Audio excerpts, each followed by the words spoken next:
A Marion County-based nonprofit will pay the medical bills for a now retired Bradley County Sheriff's K-9 deputy. We first told you about Joker 2 years ago. And, seeing that big, pretty head behind us, they had to make us smile.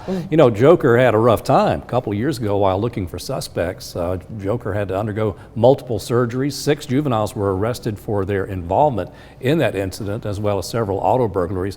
Well, as you can see, Joker got better, recovered, and went back to work in December of 2021.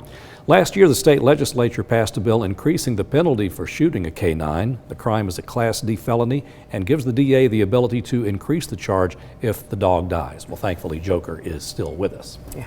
Well, #1 Joker fan Liam Collins joins us live in the studio with more details on how this has all turned out. Well, how could you not be a #1 fan of that face, right? Well, right. Joker is not the only dog, of course, getting this kind of treatment. Hundreds of other dogs are being helped by this organization too. Project K-9 Hero, that is. And Joker is just the latest one. Like we said, he's been dealing with back problems since he was shot almost 2 years ago. The nonprofit will cover any and all routine or unexpected medical bills for the rest of his life. 2 years ago this September, Bradley County Sheriff's K-9 deputy Joker was shot in the line of duty. It took him months to recover, and this month it sent him into an early retirement.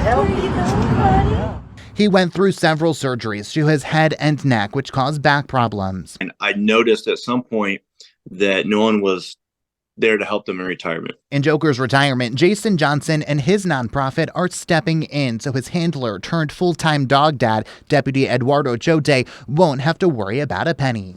Either that handler is going to have to go in extreme personal debt, or the dog would go without. We strive to ensure no hero is left behind. Project K-9 Hero will fund all of Joker's medical expenses for the rest of his life. Surgeries, vet bills, and food, all expenses paid. A thank you for his 7 years of dedicated service. Joker is a special need because when he got shot in the head and face area, that was recovered, but it stemmed into damage down his back, which led him to early retirement. We have no idea what that's going to be like for the rest of his life. The Whitwell, Tennessee-based nonprofit received more than 600 applications for funding for retired K-9 officers nationwide. It's helping almost 250 clients now, and now Joker will be one of them. Johnson estimates Joker's bills could total as much as $25,000. In Joker's case, it could be more because he's retiring a little earlier.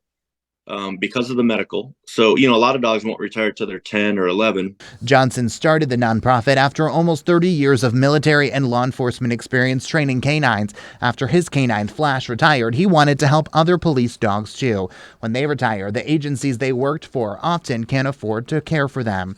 Now they can turn to organizations just like Johnson's. So after all Joker's been through, I didn't feel there was a need for him to wait on the list to get help from our organization. I wanted to make sure that he was being taken care of right away. Joker's retirement ceremony is coming up this coming Wednesday. You can meet him and say thank you from 10 to 11 in the morning at the Bradley County Sheriff's Office. David.